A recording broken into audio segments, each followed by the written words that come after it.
There are a number of states that, I mean, I don't know if places like California have ever heard of the phrase rainy day fund. Because, when you saw, for instance, the housing bubble in California, you had all of this property tax revenue coming in and they spent it.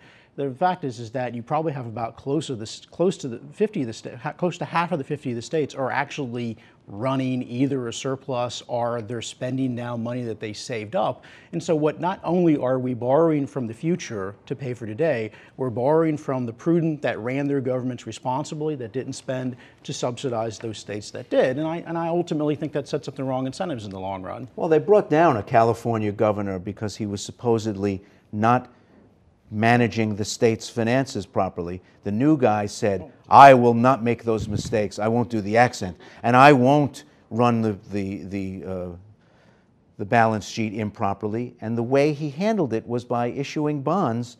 So he took care of it, quote unquote, by borrowing more money. I agree. I mean, people debate whether California is even governable, and that's probably a fair debate to have. I don't think Schwarzenegger got them out of their problems. I think he dug them into more problems with more borrowing and swept a lot of things under the rug. And a lot of those things have come back. And, the reality is, if you were having these sort of revenues come in, I mean, and I think a lot of states need to rethink it. You saw in New York, for instance, which I'm sure they have very mixed feelings about Wall Street, because I think the number I saw was something like 30% of all income taxes in New York are paid on Wall Street bonuses in the entire state. If you have your economy set up in a way so that you pull in a lot of tax revenue during a bubble, but a lot of your tax revenues go long in a bust, and the business cycle is not dead. There will be booms and busts again. And I think a lot of state governments need to rethink, how do we make our system of tax revenue less subject to the booms and busts and add some stability in there? And because other states have managed to do that, it is certainly doable. I think that the other component is that housing continues to be overpriced. And despite significant depreciation, particularly in certain markets, even in those markets, housing continues to be way overpriced compared to incomes. And so a lot of states and localities depend a great deal. The lion's share of the revenue, is this tax over properties. And so once that goes down, obviously, even if they promise to keep the tax rate cap at a certain level, but they were counting on that home ownership appreciation, and so that was bringing more revenue. And like Mark says, they were not saving, they were not constructing that rainy day fund, they were just spending it. And so it's a very tough one. It will continue to be painful. There are no easy answers, but hopefully we'll get to some level of stability. But if, Aracely, if a politician goes and says to the people, look, we're just going to have to do with less road repair. When street lights are needed on new places, we're just going to have to wait to put them up or fix the ones we've got. We need fewer people collecting garbage. We need fewer cops and fewer teachers because we just can't afford them. And when sidewalks are busted up, we should encourage the people who live near there to fix them because we can't fix every sidewalk.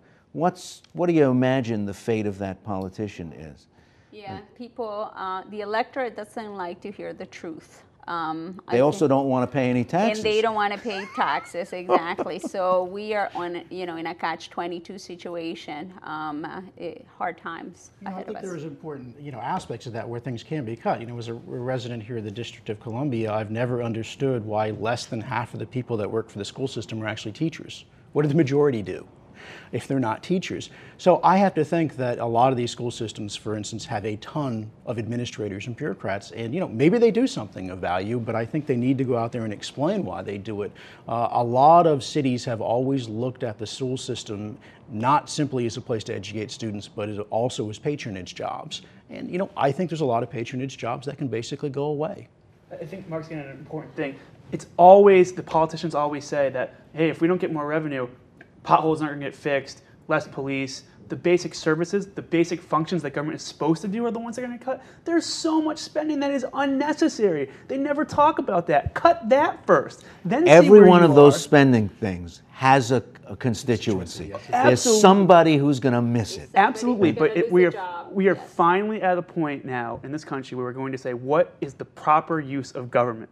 And when we finally get to that point, and state and local governments and the federal government says what should we be doing, what is proper for us to be doing, a lot of those things that people are going to realize the government really can't afford. If you look at the rhetoric around taxes and the rhetoric around services over the last 20 years, I mean, to me, it's no surprise that people want stuff and don't want to pay for it because their leaders have been telling them that they can do that.